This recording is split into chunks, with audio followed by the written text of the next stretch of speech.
السلام علیکم ورحمۃ اللہ وبرکاتہ۔ الحمد للہ نحمده ونستعینه ونستغفره ونؤمن به ونتوکل علیہ ونعوذ باللہ من شرور انفسنا ومن سیئات اعمالنا من يهده الله فلا مضل له ومن يضلل فلا هادی له ونشهد ان لا الہ الا اللہ وحده لا شریک له ونشهد أن سيدنا ومولانا محمدا عبده ورسوله أما بعد فقد قال الله تعالى في القرآن المجيد والفرقان الحميد أعوذ بالله من الشيطان الرجيم بسم الله الرحمن الرحيم وأنتم عاكفون في المساجد صدق الله العظيم۔ معزز حاضرین، آخری عشرہ شروع ہونے والا ہے۔ اس عشرے کی خاص عبادت اعتکاف ہے۔ مسجد میں اعتکاف کی نیت کر کے ٹھہرنے کو اعتکاف کہا جاتا ہے۔ اعتکاف کی قسمیں کتنی ہیں؟ حنفیہ کے نزدیک اعتکاف کی 3 قسمیں۔ ایک واجب جو منت اور نظر کی وجہ سے ہو، جیسے کوئی شخص یہ کہے اگر میرا فلاں کام ہو گیا تو اتنے دنوں کا اعتکاف کروں گا، یا یوں ہی کہہ لے کہ میں نے اتنے دنوں کا اعتکاف اپنے اوپر لازم کر لیا۔ اتنا کہنے سے اعتکاف ہو جاتا ہے، اور جتنے دنوں کی نیت کی ہے اس کا پورا کرنا ضروری ہے۔ دوسری قسم سنت ہے، جو رمضان المبارک کے آخر عشرے کا ہے۔ نبی کریم صلی اللہ علیہ وسلم کی عادت شریفہ ان ایام کے اعتکاف فرمانے کی تھی۔ تیسرا اعتکاف نفل ہے، جس کے لیے نہ کوئی وقت مقرر ہے، نہ کوئی دن کی کوئی مقدار ہے، جتنے دن کا چاہے کر لے، حتیٰ کہ اگر کوئی شخص تمام عمر کے اعتکاف کی نیت کر لے تب بھی جائز ہے۔ البتہ کمی میں اختلاف ہے۔ امام صاحب کے نزدیک 1 دن سے کم کا جائز نہیں، لیکن امام محمد رحمۃ اللہ علیہ کے نزدیک تھوڑی دیر کے لیے بھی جائز ہے۔ ہر شخص کے لیے بہتر ہے کہ جب مسجد میں داخل ہو تو اعتکاف کی نیت کر لیا کرے۔ جب تک نماز وغیرہ میں مشغول رہے، اعتکاف کا ثواب ملتا رہے گا۔ تو اللہ ہم سبوں کو عمل کرنے کی توفیق عطا فرمائے۔ اعتکاف کا مقصد، اعتکاف کا مقصود اور اس کی روح دل کو اللہ تبارک و تعالیٰ کی پاک ذات کے ساتھ وابستہ کر لینا ہے، سب کی طرف سے ہٹ کر اسی کے ساتھ مل جائے، اور ساری مشغولیوں کے بدلے میں اسی پاک ذات کی طرف مشغول ہو جائے، اور اس کے غیر کی طرف سے ہٹ کر معتکف کے خیالات تفرقات کی جگہ اس کا پاک ذکر، اس کی محبت سما جائے، حتیٰ کہ مخلوق کے ساتھ انس کے بدلے اللہ تبارک و تعالیٰ کے ساتھ انس پیدا ہو جائے، محبت پیدا ہو جائے، تاکہ یہ انس قبر کی وحشت میں کام دے گا۔ اس دن اللہ تبارک و تعالیٰ کی پاک ذات کے سوا کوئی نہ موس ہوگا، اور نہ کوئی دل بہلانے والا ہوگا، نہ کوئی محبت کرنے والا ہوگا، نہ کوئی دل بہلانے والا ہوگا۔ اعتکاف اگر اخلاص کے ساتھ ہو تو افضل ترین اعمال میں سے ہے۔ اس کی خصوصیتیں شمار سے باہر ہیں۔ اس کے میں قلب کو دنیا و ما فیہا سے یکسو کر لینا ہے، اور نفس کو اپنے مولا کے سپرد کر دینا ہے۔ نیز اس میں ہر وقت عبادت میں مشغولی ہے۔ آدمی سوتے، جاگتے، بیٹھتے، اٹھتے ہر وقت عبادت میں شمار ہوتا ہے، اور اللہ تبارک و تعالیٰ کے ساتھ تقرب اور الگ چیز ہے۔ حدیث قدسی، حدیث میں ہے کہ اللہ تبارک و تعالیٰ کا ارشاد ہے کہ جو شخص میری طرف 1 ہاتھ قریب ہوتا ہے، میں اس سے 2 ہاتھ قریب ہوتا ہوں، اللہ اکبر کبیرہ، اور جو میری طرف آہستہ بھی چلتا ہے میں اس کی طرف دوڑ کر آتا ہوں۔ یہ مسئلہ بھی ذہن نشین رکھیں کہ اعتکاف میں مرد کے لیے سب سے افضل جگہ مسجد حرام ہے،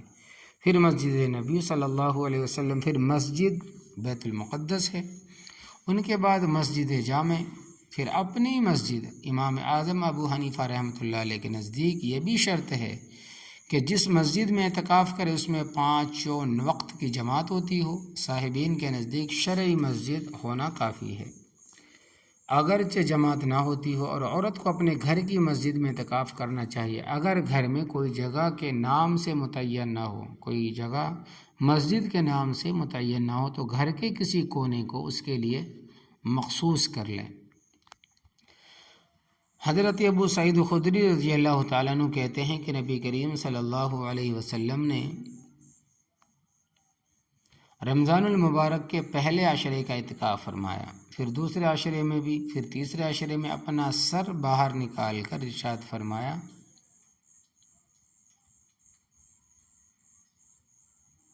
کہ میں نے پہلے عشرے کا اعتکاف شب قدر کی تلاش اور اہتمام کی وجہ سے کیا تھا، پھر مجھے کسی بتلانے والے فرشتے نے بتلایا کہ وہ رات اخیر عشرے میں ہے، لہٰذا جو لوگ میرے ساتھ اعتکاف کر رہے ہیں وہ اخیر عشرے کا بھی اعتکاف کریں۔ مجھے یہ رات دکھلا دی گئی تھی، پھر بھلا دی گئی، اور اس کی علامت یہ ہے کہ میں نے اپنے آپ کو اس رات کے بعد کی صبح کیچڑ میں سجدہ کرتے دیکھا، لہٰذا اب اس کو اخیر عشرے کی طاق راتوں میں تلاش کرو۔ راوی کہتے ہیں کہ اس رات میں بارش ہوئی اور مسجد چھپر کی تھی، وہ ٹپکی اور میں نے اپنی آنکھوں سے نبی کریم صلی اللہ علیہ وسلم کی پیشانی مبارک پر کیچڑ کا اثر دیکھا ہے،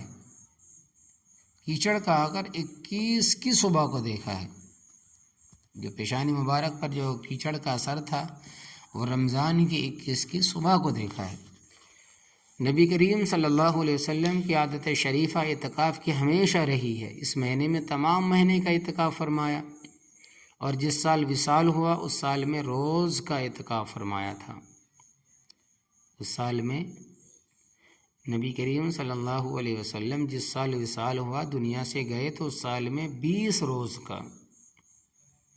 اعتکاف فرمایا تھا، لیکن اکثر عادت شریفہ چونکہ اخیر عشرے ہی کے اعتکاف کی رہی ہے، اس لیے علماء کرام کے نزدیک سنت موقدہ اخیر عشرے کی ہی ہے۔ تو محترم بزرگوں، دوستو،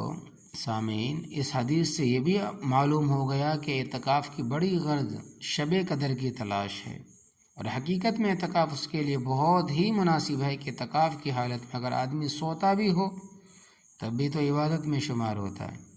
اگر وہ سو بھی جائے گا تب بھی تو وہ شب قدر کی رات پالے گا۔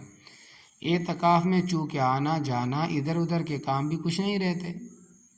اس لیے عبادت اور اللہ تبارک و تعالیٰ کی یاد کے علاوہ کوئی اور مشغلہ بھی نہیں رہے گا، لہذا شب قدر کے قدردانوں کے لیے اعتکاف سے بہتر کوئی صورت نہیں۔ نبی کریم صلی اللہ علیہ وسلم اول تو سارے ہی رمضان میں عبادت کا بہت زیادہ اہتمام اور کثرت فرماتے، لیکن اخیر عشرے میں کچھ حد ہی نہیں رہتی، رات کو خود بھی جاگتے، گھر کے لوگوں کو بھی جگانے کا اہتمام فرماتے تھے۔ حضرت عائشہ رضی اللہ تعالیٰ عنہ فرماتی ہیں کہ اخیر عشرے میں نبی کریم صلی اللہ علیہ وسلم لنگی کو ذرا مضبوطی سے باندھ لیتے اور راتوں کا احیا فرماتے، اور اپنے گھر کے لوگوں کو بھی جگاتے۔ لنگی مضبوط باندھنے سے کوشش میں اہتمام کی زیادتی بھی مراد ہو سکتی ہے، اور بیویوں سے بالکل احتراز بھی مراد ہو سکتا ہے۔ نبی کریم صلی اللہ علیہ وسلم کا ارشاد ہے کہ معتکف گناہوں سے محفوظ رہتا ہے، اور اس کے لیے نیکیاں اتنی ہی لکھی جاتی ہے جتنی نیکی کرنے والے کے لیے۔ دو مخصوص فائدے اعتکاف کے اس حدیث میں ارشاد فرمائے گئے ہیں کہ ایک یہ کہ اعتکاف کی وجہ سے گناہوں سے حفاظت ہوتی ہے، ورنہ بسا اوقات کوتاہی اور لغزش سے کچھ اسباب ایسے پیدا ہو جاتے ہیں کہ اس میں آدمی گناہ میں مبتلا تو ہو ہی جاتا ہے، اور ایسے مبارک وقت میں معصیت کا ہو جانا کس قدر ظلم ہے۔ اعتکاف کی وجہ سے ان سے امن اور حفاظت رہتی ہے، اور دوسرے یہ کہ بہت سے نیک اعمال جیسا کہ جنازے کی شرکت، مریض کی عیادت وغیرہ ایسے امور ہے کہ اعتکاف میں بیٹھ جانے کی وجہ سے معتکف ان کو نہیں کر سکتا، اس لیے اعتکاف کی وجہ سے جن عبادتوں سے رکا رہا ان کا اجر بغیر کیے بھی ملتا رہتا ہے، یعنی کہ جنازے میں شرکت نہیں کی تو ثواب ملے گا، مریض کی عادت نہیں کی تو ثواب ملے گا، کچھ اور چیزیں ہیں تو ثواب ملے گا۔ اللہ اکبر کبیرہ، کتنی اچھی بات ہے۔ اللہ تبارک و تعالیٰ کتنا رحیم ہے، کتنا کریم ہے۔ حضرت ابن عباس رضی اللہ تعالیٰ عنہ ایک مرتبہ مسجد نبوی میں معتکف تھے، اعتکاف میں تھے، آپ کے پاس ایک شخص آیا اور سلام کر کے خاموش بیٹھ گیا، تو حضرت ابن عباس رضی اللہ تعالیٰ عنہ نے سے فرمایا کہ میں تمہیں پریشان دیکھ رہا ہوں، کیا بات؟ اس نے کہا کہ اللہ کے رسول صلی اللہ علیہ وسلم کے چچا کے بیٹے میں بے شک پریشان ہوں، فلاں کا مجھ پر حق ہے۔ پھر انہوں نے نبی کریم صلی اللہ علیہ وسلم کی قبر اطہر کی طرف اشارہ کر کے کہا کہ اس قبر والے کی عزت کی قسم میں اس حق کے ادا کرنے پر قادر نہیں۔ حضرت ابن عباس رضی اللہ تعالیٰ عنہ نے فرمایا اچھا میں اس سے تیری سفارش کروں؟ اس نے عرض کیا کہ اگر آپ مناسب سمجھیں۔ تو ابن عباس رضی اللہ تعالیٰ عنہ یہ سن کر جوتا پہن کر مسجد سے باہر تشریف لائے۔ اس شخص نے عرض کیا کہ آپ اپنا اعتکاف بھول گئے؟ فرمایا کہ بھولا نہیں ہوں، بلکہ میں نے بھی اس قبر والے یعنی نبی کریم صلی اللہ علیہ وسلم سے سنا ہے، اور بھی زمانہ کچھ زیادہ نہیں گزرا، نبی کریم صلی اللہ علیہ وسلم فرما رہے تھے کہ جو شخص اپنے بھائی کے کسی کام میں چلے پھرے اور کوشش کرے اس کے لیے 10 برس کے اعتکاف سے افضل ہے، اور جو شخص ایک دن کا اعتکاف بھی اللہ تبارک و تعالیٰ کی رضا کے واسطے کرتا ہے، حق تعالی شانہ اس کے اور جہنم کے درمیان 3 خندقیں حائل فرما دیتے ہیں۔ اللہ اکبر کبیرہ، جن کی مسافت آسمان اور زمین کے درمیانی مسافت زیادہ چوڑی، اور جب ایک دن کے اعتکاف کی یہ فضیلت ہے تو پیارو 10 دن یا 10 برس کے اعتکاف کی کیا کچھ مقدار ہوگی۔ تو اس حدیث سے 2 مضمون معلوم ہوئے۔ اول یہ کہ ایک دن کے اعتکاف کا ثواب یہ ہے کہ اللہ تبارک و تعالی اس کے اور جہنم کے درمیان 3 خندقیں حائل فرما دیتے ہیں، پردہ ڈال دیتے ہیں، اور ہر خندق اتنی بڑی جتنی ساری دنیا، اور ایک دن سے زیادہ جس قدر زیادہ دنوں کا اعتکاف ہوگا اتنی زیادہ اجر ہوگا۔ تو ہمیں چاہیے کہ ہماری ماں اور بہنیں بھی اعتکاف میں بیٹھیں، مسجد میں مرد بیٹھیں۔ نبی کریم صلی اللہ علیہ وسلم کا ارشاد ہے کہ جو شخص عشر رمضان کا اعتکاف کرے اس کو 2 حج اور 2 عمروں کا اجر ہے، اور جو شخص مسجد میں مغرب سے عشاء تک کا اعتکاف کرے کہ نماز قرآن کے علاوہ وہ کسی سے بات نہ کرے، اللہ تبارک و تعالیٰ اس کے لیے جنت میں ایک محل بناتے ہیں۔ دوسری چیز جو اس سے بھی زیادہ اہم ہے وہ مسلمانوں کی حاجت روائی کے کہ 10 برس کے اعتکاف سے افضل ارشاد فرمائے۔ اسی وجہ سے ابن عباس رضی اللہ تعالیٰ عنہ نے اپنی اعتکاف کی پرواہ نہیں فرمائی، اس کی تلافی پھر بھی ہو سکتی ہے اور اس کی قضا ممکن ہے۔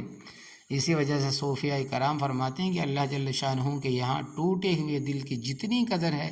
اتنی کسی چیز کی نہیں ہے۔ اللہ اکبر کبیرہ۔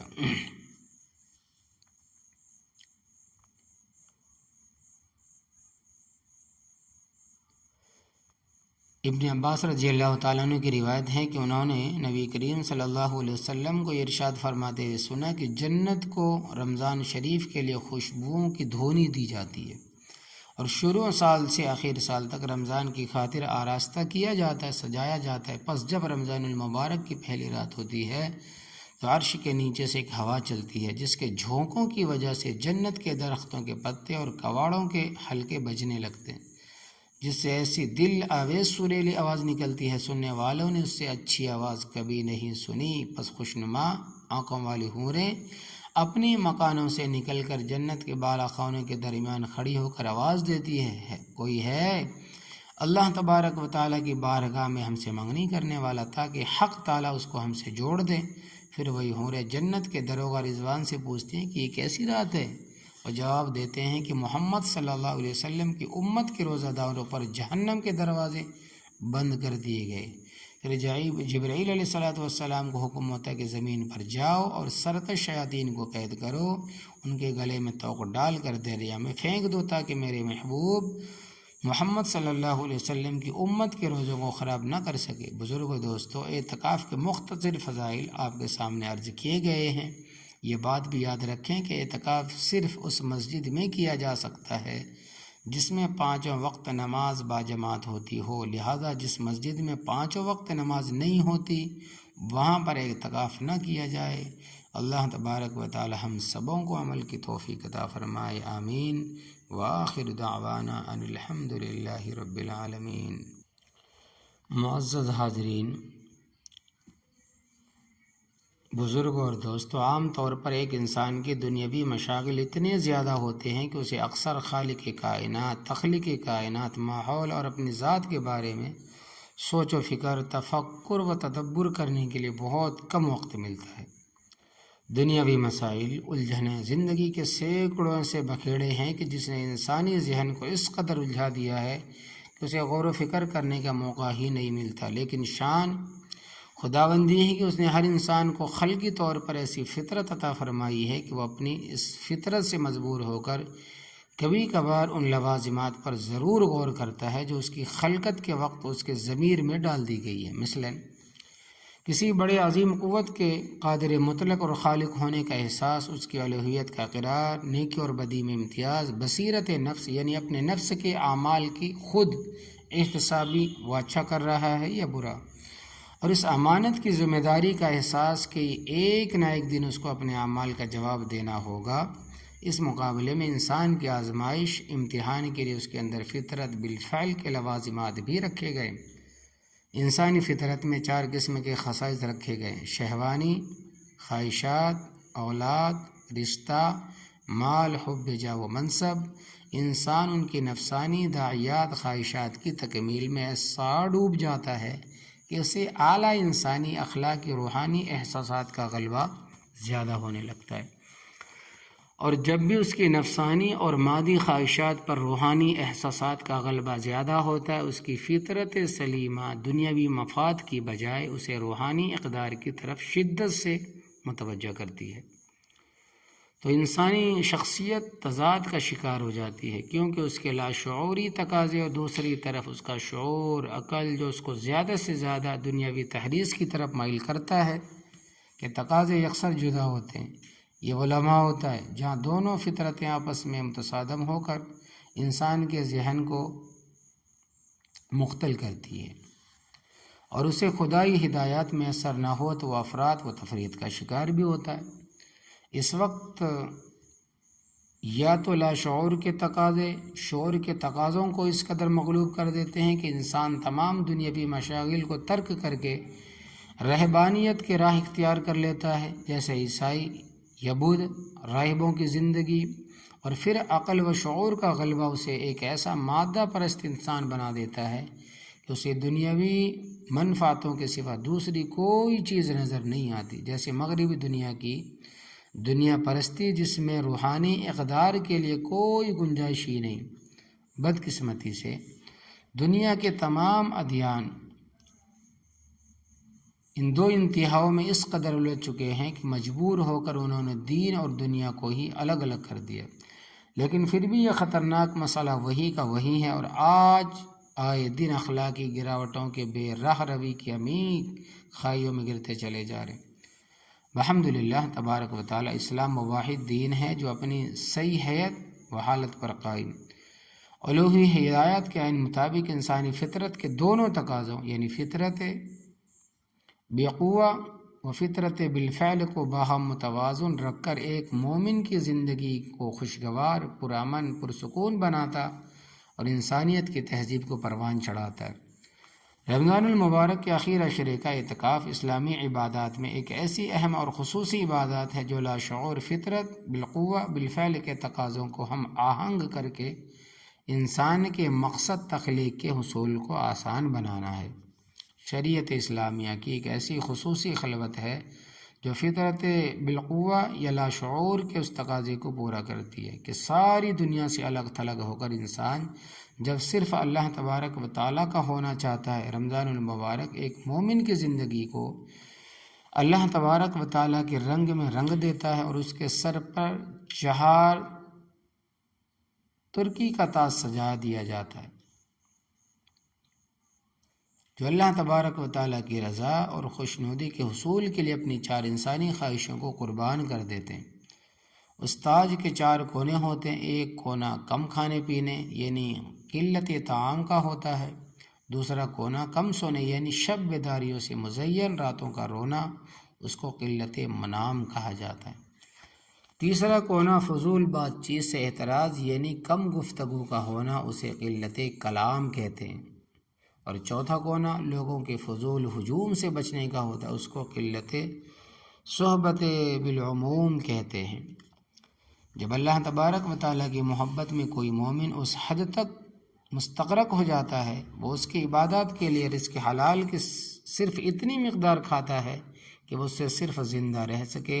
اور نہ توانی کا شکار نہ ہو، وہ صرف اتنا سوتا ہے کہ بدن کو کچھ آرام ملے، وہ بات کرتا ہے تو صرف اللہ تبارک و تعالیٰ اس کے محبوب نبی کریم صلی اللہ علیہ وسلم کے ارشادات اور دین کی تبلیغ کی، اور وہ ملتا ہے تو صرف ان لوگوں سے جو دین کی بات کرتے ہیں، جو دین کی بات کرتے ہیں۔ یہ شخص فنا فی الرسول فنا فی اللہ ہو جاتا ہے، اس کا مقصد صرف رضا الہی کا حصول ہوتا ہے۔ یہ خاص اور اقص الخاص افراد ہوتے ہیں اور ان کی زندگی کا ہر دن اسی طرح گزرتا ہے، لیکن اللہ تبارک و تعالیٰ اپنے عام مومن بندوں پر بھی کرم فرماتا ہے، اور سال میں ایک مہینہ رمضان المبارک ان کے لیے اپنی صفات میں ڈوب جانے، تفکر، تدبر کرنے اور بے لوث عبادت کا موقع عطا فرماتا ہے۔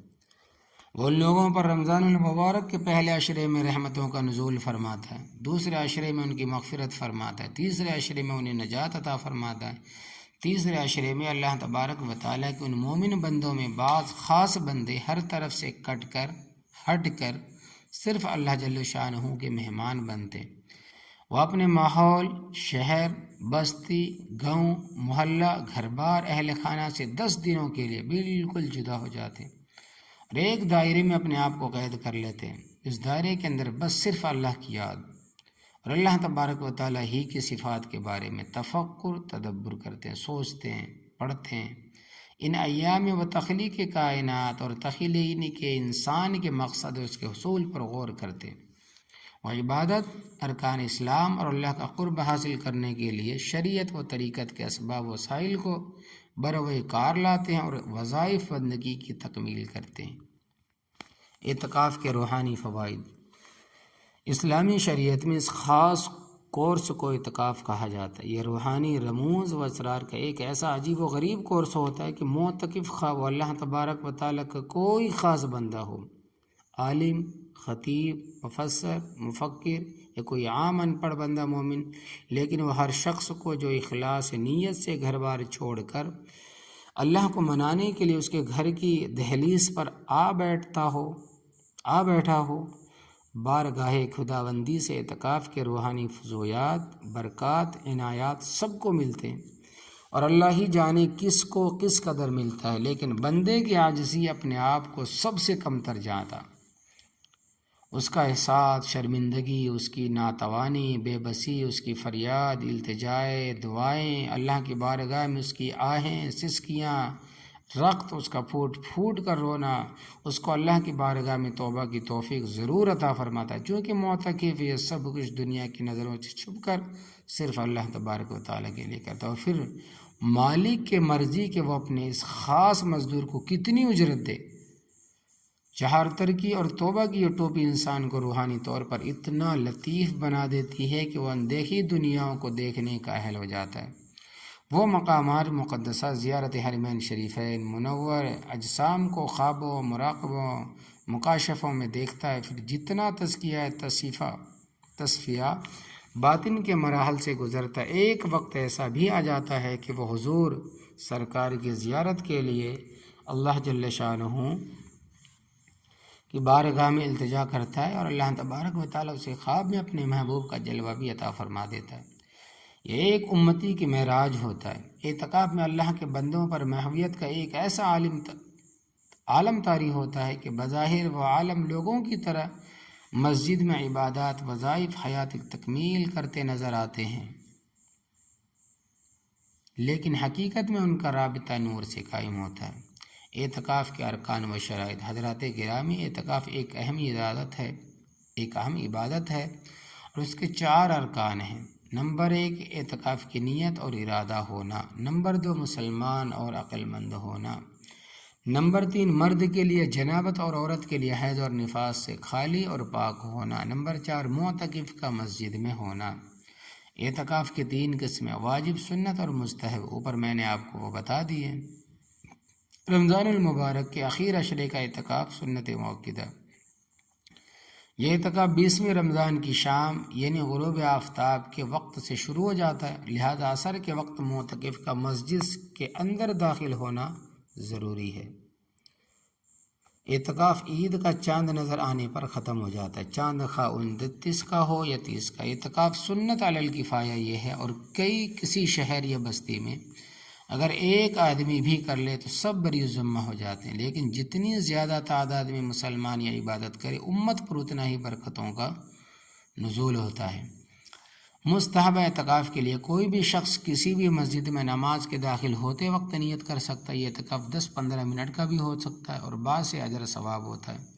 پنجگانہ نمازوں کے لیے مسجد میں داخل ہوتے وقت اگر کوئی شخص روزانہ اعتکاف کی نیت کر لیا کرے تو اسے روزانہ 5 اعتکاف کا ثواب مل جاتا ہے۔ عام مسلمان مستحب اعتکاف سے فائدہ اٹھاتے ہیں۔ اعتکاف کے دوران جائز چیزیں، جائز کام۔ نمبر 1 جو اعتکاف کے دوران ہم یہ کام کر سکتے ہیں۔ نمبر 1 قضاء حاجت کے لیے مسجد سے نکلنا، یعنی کہ پیشاب پخانہ کرنے کے لیے مسجد سے باہر نکلنا۔ نمبر 2 غسل فرض کے لیے نکلنا، یعنی کہ نہانے کے لیے اگر غسل فرض ہے تو نکلنا۔ مسجد کا باہر یہ مطلب نہیں کہ اگر مسجد کے اندر باتھ روم ہے، مسجد کے اندر طہارت خانہ ہے، مسجد کے اندر حمام ہے، تو مسجد کا جو باہر کا دروازہ ہے، جو روڈ ہے جہاں سے ہم باہر نکل جاتے ہیں، وہ نکلنا مقصود نہیں ہے، بلکہ اپنی اعتکاف کی جگہ سے جہاں تک مسجد کا احاطہ ہے وہاں سے باہر نکلنا مقصد ہے۔ تو غسل کے لیے فرض کے لیے یعنی نہانے کے لیے نکلنا جبکہ غسل فرض ہو گیا ہو، احتلام ہو گیا ہو۔ نمبر 3 جس مسجد میں نماز جمعہ پڑھنے کا اہتمام نہ ہو اس سے جامع مسجد میں صرف اتنی دیر کے لیے جانا کہ نماز جمعہ سے پہلے صرف 4 سنتیں پڑھ سکے، یعنی جس مسجد میں وہ بیٹھا ہے اس مسجد میں جمعہ کی نماز نہیں ہوتی، دوسری جگہ ہوتی ہے، تو فرماتے ہیں کہ اتنی دیر وہاں پہلے جانا کہ جتنی نماز سے پہلے صرف 4 سنتیں پڑھ سکے۔ نمبر 4 اذان دینے کی مقرر جگہ جا کر اذان دینا۔ نمبر 5 مسجد میں کھانا پینا۔ نمبر 6 کوئی ضرورت کی چیز خریدنا۔ نمبر 7 صرف نکاح کرنا، ہم بستری مسجد میں نہیں کرنا، کسی نہیں مسجد میں کیا باہر بھی کرے تو بھی نکاح، یہ اعتکاف ٹوٹے گا۔ اعتکاف کے اندر جو چیزیں مکروہ ہے اعتکاف کی حالت میں، نمبر 1 خاموش رہنے کو عبادت و خیال کرتے ہوئے ہمیشہ خاموش رہنا مکروہ ہے۔ نمبر 2 مسجد میں کوئی چیز لا کر خرید و فروخت کرنا، یعنی کاروبار کرنا یا بلا ضرورت کوئی چیز خریدنا یا خرید و فروخت والی جگہ پر بیکار گھومنا پھرنا۔ نمبر 3 فضول اور بیہودہ باتیں کرنا، بحث و مباحثہ، لڑائی جھگڑا کرنا بھی مکروہ ہے۔ اب آگے سمجھیں کہ اعتکاف کو جو توڑنے والی چیز ہے وہ، نمبر 1 مسجد سے تھوڑے وقت کے لیے بھی بلا عذر باہر نکلنا اعتکاف ٹوٹ جاتا ہے۔ نمبر 2 لوازمات، جماع یا جماع کر بیٹھنا، یعنی کہ ایسا حالت کرنا کہ منی نکال دینا اپنے ہاتھ سے یا کچھ ایسے غلط چیزیں دیکھنا جس سے شہوت کے ساتھ منی نکلے، یا کسی سے جمع کر بیٹھنا تو بھی اعتکاف ٹوٹ جائے گا۔ اگر احتلام ہو تو اس سے اعتکاف نہیں ٹوٹتا۔ نمبر 3 معتکف کا مجنون یا بے ہوش ہو جانا، یعنی اعتکاف میں جو بیٹھا ہے وہ اگر مجنون ہو گیا، دیوانہ ہو گیا، بے ہوش ہو گیا تو بھی اعتکاف ٹوٹ جائے گا۔ اب آگے ہیں کہ لیلۃ القدر یا شب قدر کا بیان۔ رمضان المبارک کا مہینہ تمام مہینوں کا سردار ہے۔ اس مہینے کو اللہ جل شانہ کی طرف سے بے پناہ عظمت اور بزرگی عطا ہوئی ہے۔ اس مہینے میں نفل کا درجہ فرض کے برابر اور ایک فرض کا 70 فرضوں کے برابر کیا گیا۔ اللہ تبارک و تعالیٰ کا ارشاد ہے کہ روزہ میرے لیے اور میں ہی اس کا بدلہ۔ مومن کا ہر عمل اس مہینے میں عبادت شمار کیا جاتا ہے، اس کا سونا، جاگنا، بات چیت کرنا، چلنا پھرنا، معاملات، غرض، ہر وہ عمل جو اللہ تبارک و تعالیٰ کی رضا کی خاطر اس کے حکم کے مطابق کیا جاتا ہے عبادت کا درجہ رکھتا ہے، یعنی ہر عمل اجر و ثواب کا ایک بہانہ بن جاتا ہے۔ نبی کریم صلی اللہ علیہ وسلم اپنے صحابہ کو اکثر اگلے وقتوں کے نیک بندوں اور مومنین کی عبادتوں اور نیک اعمال کے واقعات بیان فرمایا کرتے تھے۔ یہ بھی ایک بہانہ تھا کہ مومن، مومنات، فرشتوں کی صحبت نبی اس طرح نصیب ہو جاتی تھی کہ حضرت جبرائیل علیہ السلام کی فضیلت اس وجہ سے بھی ہے کہ ان کو نبی کریم صلی اللہ علیہ وسلم کی صحبت میں زیادہ وقت ملا، دیگر فرشتوں کی یہ فضیلت حاصل نہیں۔ صحابہ کرام میں ان کو زیادہ فضیلت ملی جن کو اتنا زیادہ صحبت کا فیض ملا، جنہیں نبی کریم صلی اللہ علیہ وسلم سے جتنا زیادہ علم، حکمت، تعلیم، اسباق، تزکیہ نفس، تصفیہ باطن ملا، جنہوں نے نبی کریم صلی اللہ علیہ وسلم کی اقتدار میں جتنی زیادہ نمازیں پڑھی، جو جتنا زیادہ آپ کے ساتھ سفر، حجر، جہاد، غزوات میں شامل ہوئے، جنہوں نے نبی کریم صلی اللہ علیہ وسلم امہات المومنین اہل بیت کی جتنی زیادہ خدمت کی، ان سے پیار کیا، ان کی غلامی کی، ظاہر ہے کہ انہیں اتنی ہی فضیلت عطا ہوئی۔ میں عرض کر رہا تھا کہ نبی کریم صلی اللہ علیہ وسلم کی ایک ایسی ہی محفل فیض میں اگلے وقتوں کے صحلا نیکوں میں سے ایک عابد کا ذکر فرما رہے تھے کہ اس نے 1000 مہینے تک اللہ تبارک و تعالیٰ کے راستے میں جہاد کیا۔ اسی طرح حضرت ایوب علیہ الصلوۃ والسلام، حضرت زکریا علیہ الصلوۃ والسلام، حضرت حزقیل علیہ الصلوۃ والسلام، حضرت یوشع بن نون علیہ الصلوۃ والسلام کا ذکر فرمایا کہ وہ 80 سال تک اللہ کی عبادت میں مصروف رہے اور پل بھر بھی ان کے ذہن میں اللہ تبارک و تعالیٰ کی نافرمانی کا خیال نہیں آیا۔ اس پر محفل نبی میں بیٹھے صحابہ کرام کو رشک ہوا کہ ہماری عمریں تو ان کے مقابلے میں نہ ہونے کے برابر ہے۔ ان کے دل رنجیدہ ہو گئے۔ رب ذوالجلال کو رحم آیا، اس ذات کے کریمانہ نے امت محمدیہ کو شب قدر عطا فرمائی، جو 1000 مہینوں یعنی 83 سال 4 ماہ کی عبادت سے بھی بہت افضل اور مرتبے میں زیادہ ہے۔ قلب نبی صلی اللہ علیہ وسلم پر نزول وحی ہوئی اور مسلمانوں کو سورۃ القدر کا عظیم تحفہ عطا فرمایا گیا۔ گویا اللہ تبارک و تعالیٰ نے اپنے محبوب کو مژدہ سنایا، خوشخبری سنائی، بشارت دی کہ میرے محبوب، ہمارے نزدیک جیسا تیرے لیے وقت و زمان، مکان لا مکان کوئی معنی نہیں رکھتی، اسی طرح تیری امت کے لیے عمر کی کوئی کمی بیشی بھی کسی اہمیت کی حائل نہیں۔ میں اپنی قدرت سے ان کے لیے ایک رات کی عبادت کے وقت کو اتنا وسیع کرتا ہوں کہ اس کے مقابلے میں 1000 مہینے بھی کوئی حقیقت نہیں رکھتے۔ نبی کریم صلی اللہ علیہ وسلم بہت ذوق و شوق سے ماہ رمضان کی راتوں میں لیلۃ القدر کی تلاش فرمایا کرتے تھے۔ ایک دفعہ آپ صلی اللہ علیہ وسلم نے پہلے عشرے میں اعتکاف فرمایا، پھر دوسرے عشرے میں اعتکاف فرمایا، پھر ارشاد فرمایا کہ مجھے تیسرے عشرے میں لیلۃ القدر عطا کی گئی، اور فرمایا کہ جس شخص نے اپنے ایمان طلب ثواب کے لیے قیام کیا اس کے تمام گزشتہ گناہ بخش دیے جاتے ہیں۔ حضرت عائشہ صدیقہ رضی اللہ تعالیٰ عنہ سے روایت ہے کہ رسول اللہ صلی اللہ علیہ وسلم نے ارشاد فرمایا کہ شب قدر کو رمضان المبارک کے اخیر عشرے کی طاق راتوں میں تلاش کیا کرو۔ حضرت عائشہ صدیقہ رضی اللہ تعالیٰ عنہ سے روایت ہے کہ میں نے رسول اللہ صلی اللہ علیہ وسلم سے دریافت کیا، یا رسول اللہ، اگر مجھ کو شب قدر کا پتہ چل جائے تو میں اس میں کیا دعا کروں؟ تو نبی کریم صلی اللہ علیہ وسلم نے فرمایا کہ دعا پڑھا کرو کہ اللہم انک عفو تحب العفو فاعف عنی، یا اللہ تو معاف کرنے والا ہے، معافی چاہنے والوں کو پسند کرتا، مجھے بھی معاف فرما۔ نبی کریم صلی اللہ علیہ وسلم کے ارشاد عالیہ کے مطابق ہر مسلمان کو عشرہ اخیرہ کی طاق راتوں میں یعنی 21ویں، 23ویں، 25ویں، 27ویں، 29ویں میں شب قدر کو تلاش کرنا چاہیے۔ در حقیقت ایک صادق امتی کے لیے آقا انعامدار کے نقوش پاک سفر ہی اصل سلوک ہے۔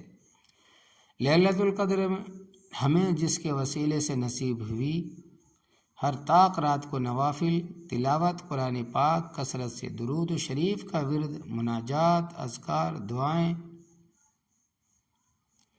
سب گھر والوں کے ساتھ مل کر کرنی چاہیے۔ اللہ جانے ان 5 طاق راتوں میں کب وہ گھڑی آ جائے جو طالب صادق کی دنیا ہی بدل دے، یعنی رمضان المبارک کا اصل مقصد جس کے حصول کے لیے عمر بھر ایک مسلمان تک ورد میں مصروف رہتا ہے، وہ ایک پل میں نصیب ہو جائے۔ یہ بڑے نصیب کی بات، لیکن ہر مسلمان کو بڑے یقین سے ایک بات ذہن نشین کر لینی چاہیے کہ چاہے ان راتوں کا بصری ظہور کسی پر ہو یا نہ ہو، فرمان نبی کے مطابق یہ مقدس رات ہر سال آتی ہے اور کوئی بندہ بھی اس سے محروم نہیں رہتا۔ جہاں تک کہ شب بیداری کا تعلق ہے تو جس نے مغرب کے وقت اوابین پڑھ لی، جس نے تراویح میں قیام اللیل کیا، جو تہجد کے لیے اٹھا، ان سب کو در حقیقت شب بیداری کا اجر و ثواب مل رہا ہے۔ وہ قلت منام کا فیض پا رہا ہے۔ ضرورت اس چیز کی ہے جو بھی عبادت کی جائے، چاہے وہ نوافل کی صورت میں ہو یا تلاوت قرآن، ذکر و اذکار، مناجات، تسبیحات، استغفار اور درود شریف کی صورت میں اس کو پورا کرے، حضور قلب اور خشوع و خضوع سے کی جائے۔ تعدیل ارکان کی پابندی لازم اور مناجات میں الفاظ کے معنی کی سمجھ ہونی چاہیے۔ ہر عبادت اللہ تبارک و تعالیٰ کے لیے ہوتی ہے، لہذا تمام حضرات اس رات کا اہتمام فرمائیں۔ اللہ تبارک و تعالیٰ عمل کرنے کی توفیق عطا فرمائے، آمین۔ وما علینا الا البلاغ۔